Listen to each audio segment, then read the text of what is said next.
নমস্কার বন্ধুরা, বেঙ্গলি পাকশালার আরও একটা দারুণ স্বাদের রেসিপিতে তোমাদের সবাইকে স্বাগত। আজকে বানাবো ডিম দিয়ে দারুণ মজাদার, লোভনীয়, মুখরোচক হেলদি স্ন্যাক্স। এর আগে ডিম দিয়ে অনেক রেসিপি তোমরা হয়তো বানিয়েছো, তবে আজকের এই স্ন্যাক্সের রেসিপিটি একদমই ইউনিক আর নতুন। এর আগে কেউ কখনোই হয়তো ট্রাই করোনি, আর তাই ভিডিওটা শেষ পর্যন্ত দেখার জন্য তোমাদের সকলের কাছে অনুরোধ রইল। তো দারুণ স্বাদের মজাদার হেলদি স্ন্যাক্স বানানোর জন্য এখানে আমি নিয়ে নিয়েছি ডিম। এখানে আমি 6টা ডিম আগে থাকতেই সিদ্ধ করে খোসা ছাড়িয়ে নিয়েছি। তবে ডিমটা কিন্তু একদম হার্ড বয়েল করতে হবে, মানে খুব ভালো করে সিদ্ধ করে নিতে হবে। এখন যখন পুরোপুরি ডিমটা ঠান্ডা হয়ে যাবে, তখন আমরা ডিমের খোসাটাকে ছাড়িয়ে নিয়ে এখন আমরা ডিমটাকে মাঝখান থেকে এইভাবে কেটে নিলাম। কেটে নিয়ে আমরা এখন ডিমের কুসুমগুলোকে আলাদা করে দেবো। তবে আমি আজকে এখানে হাঁসের ডিম দিয়ে কিন্তু স্ন্যাক্সটা বানাচ্ছি।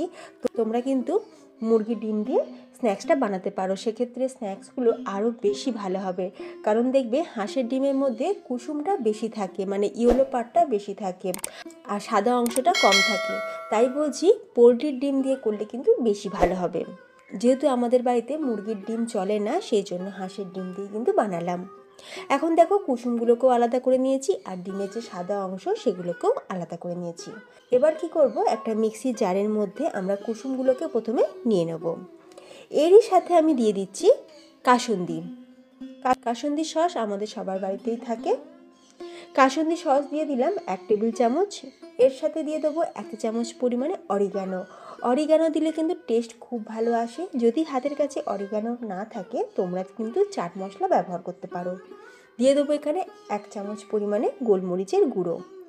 আর দিয়ে দিয়েছি দেখো ফ্রেন্ডস মেয়োনিজ। এখানে আমি হেলদি মেয়োনিজ বাড়িতে বানিয়েছি। মার্কেটে কেনা মেয়োনিজ ব্যবহার না করে বাড়িতে একদম হেলদিভাবে মেয়োনিজ বানাও। এইভাবে মেয়োনিজ বানিয়ে তোমরা কিন্তু বাচ্চাদেরও টিফিনে দিতে পারো, ভীষণই হেলদি। আর তোমরা যদি এইরকম হেলদি মেয়োনিজের রেসিপি আমার চ্যানেল থেকে দেখতে চাও, তাহলে অবশ্যই আমাকে কমেন্ট করো, আমি খুব তাড়াতাড়ি সেই রেসিপিও তোমাদের সাথে শেয়ার করব। মার্কেটে কেনা মেয়োনিজগুলোতে দেখবে তেলের ভাব বেশি থাকে, যেটা আমাদের শরীরের পক্ষে কিন্তু একদমই ক্ষতিকারক। মেয়োনিজটা দেওয়ার পর দিয়ে দেবো এখানে কালারের জন্য শুধুমাত্র দিয়ে দিচ্ছি কাশ্মীর লাল লঙ্কার গুঁড়ো। এবার সব কিছুকে আমরা খুব ভালো করে মিক্সিতে দিয়ে একবার চালিয়ে নিলাম। তো দেখো ফ্রেন্ডস, আমাদের কিন্তু এই যে স্টাফিংটা কিন্তু আমাদের একদম রেডি। এটাকে স্টাফিং বলবো না, এটাকে আমরা বলবো সস। এরপর একটা বোলের মধ্যে নিয়ে নেব 1 বাটির থেকে একটু কম পরিমাণে ময়দা আর হাফ বাটি কর্নফ্লাওয়ার। কর্নফ্লাওয়ার না থাকলে চালের গুঁড়ো ব্যবহার করতে পারো। আর দিয়ে দিচ্ছি স্বাদ অনুযায়ী নুন, আর কালারের জন্য দিয়ে দিলাম কাশ্মীরি লাল লঙ্কার গুঁড়ো। সব কিছুকে খুব ভালো করে একবার মিক্স করে নিলাম। তোমরা যে কোনো বাটি বা কাপ যে কোনো একটা সেট করে নেবে। এরপর অন্য একটা বোলের মধ্যে নিয়ে নিয়েছি এখানে ব্রেড ক্রাম্ব কিন্তু আমাদের সবার বাড়িতেই এখন কম বেশি থাকে। আর যদি হাতের কাছে ব্রেড ক্রাম্ব নাও থাকে, তাহলে তোমরা কি করবে, পাউরুটির সাইডের যে অংশ সেই অংশটা একটু ড্রাই রোস্ট করে নিয়ে শুকনো তাওয়াতে একটু নেড়ে নিয়ে তারপর মিক্সিতে দিয়ে গুঁড়ো করে নেবে। তাতেও কিন্তু দারুণ ব্রেড ক্রাম্ব তৈরি হবে বাড়িতেই। এখন এই ব্রেড ক্রাম্বের মধ্যে অল্প সামান্য নুন আর একটু গোলমরিচের গুঁড়ো দিয়ে দিলাম, দিয়ে ভালো করে মিক্স করে সাইড করে রেখে দিয়েছি। অন্যদিকে অন্য একটা বোলের মধ্যে একটা ডিম ফেটিয়ে নিয়েছি আর অল্প সামান্য নুন দিয়ে খুব ভালো করে ফেটিয়ে নিয়েছি। তো 3টে জোগাড় আমাদের হয়ে গেছে। এরপর আমরা মেন কাজে চলে যাব। তো দেখো ফ্রেন্ডস, এখানে যে ডিমের সাদা অংশটা আমরা কেটে রেখেছিলাম, সেই সাদা অংশটা প্রথমে আমরা ময়দা আর কর্নফ্লাওয়ারের যে আমরা একটা ময়দা আর কর্নফ্লাওয়ারের মিশ্রণে ভালো করে একবার কোট করে নিয়ে তারপর সেটাকে ডিমের গোলার মধ্যে দিয়ে দিলাম। ডিমের গোলার মধ্যে দিয়ে 2 পিঠ ভালো করে মিক্স করে নিয়ে 2 পিঠ ভালো করে উল্টে পাল্টে নিয়ে এরপর দিয়ে দিচ্ছি ব্রেড ক্রাম্বের মধ্যে দিয়ে খুব ভালো করে হালকা হাতে ব্রেড ক্রাম্বটা আমরা ডিমের গায়েতে ভালো করে কোট করে দেব।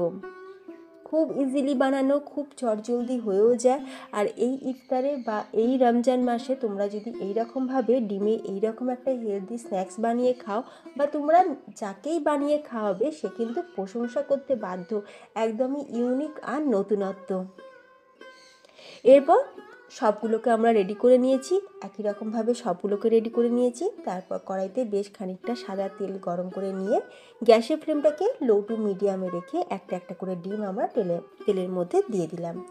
দিয়ে এখন উল্টে পাল্টে লাল লাল করে ভেজে নেব। তোমরা দেখতেই পেলে ফ্রেন্ডস, কত সহজ বানানো, কিন্তু এর থেকে সহজ স্ন্যাক্স বা কাবাব, এর থেকে সহজ স্ন্যাক্স আমার মনে হয় আর কিছু হতেই পারে না। যতটা সহজ ততটাই কিন্তু হেলদি আর মুখরোচক। এই স্ন্যাক্সগুলো রেডি হতে খুব বেশি সময়ও লাগে না। তো দেখো, মোটামুটি এখানে 3 থেকে 4 মিনিটের মধ্যেই আমার এই ডিমগুলো কিন্তু খুব ভালোভাবে ফ্রাই হয়ে গেছে। আমি তুলে রেখে দিলাম। তো ডিমগুলো ভাজা হয়ে গেছে, তুলে রেখে দিয়েছি। আর এখন ডিমগুলো খুব ভালোভাবে ঠান্ডাও হয়ে গেছে। এরপর যে কাজটা করব সেটা হলো, আমরা যে কুসুম মেয়োনিজের যে একটা সস রেডি করে রেখেছিলাম, সেটা এইরকম একটা প্লাস্টিকের প্যাকেটের মধ্যে ভরে তারপরে ওপর থেকে আমরা এই সসটাকে দিতে থাকবো। আর এই সসটা রেডি করে নেওয়ার পর তোমরা সসটাকে কিন্তু ফ্রিজেতে রেখে দেবে, তাহলে দেখবে ঠান্ডা ঠান্ডা যদি সস এরকম সার্ভ করা হয়, খেতে কিন্তু দুর্দান্ত লাগে। আর ডিমের এই খেতে কিন্তু দুর্দান্ত লাগে। তো সবগুলোকে আমি সাজিয়ে নিয়েছি, কত সুন্দর দেখতে লাগছে দেখো ফ্রেন্ডস। একদমই নতুনত্ব স্ন্যাক্সের একটা রেসিপি, তোমরা কিন্তু অবশ্যই বাড়িতে একবার ট্রাই করে দেখো। আমাদের এই রেসিপির জন্য মেন উপকরণ হচ্ছে ডিম। অল্প কটা ডিম দিয়ে কিন্তু খুব সহজেই স্ন্যাক্সটা বানানো যায়। টমেটো কেচাপের সাথে পরিবেশন করো, খেতে কিন্তু দুর্দান্ত লাগবে।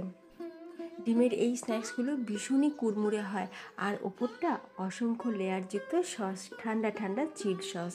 তো তোমরা অবশ্যই বাড়িতে ট্রাই করে দেখো, আর বাড়িতে বানালে আমাকে কমেন্টে জানিও তোমাদের কেমন লাগলো। তাহলে ফ্রেন্ডস, আজ আসি, দেখা হবে নতুন কোনো রেসিপির সাথে। ভালো থাকবে, সুস্থ থাকবে, ধন্যবাদ।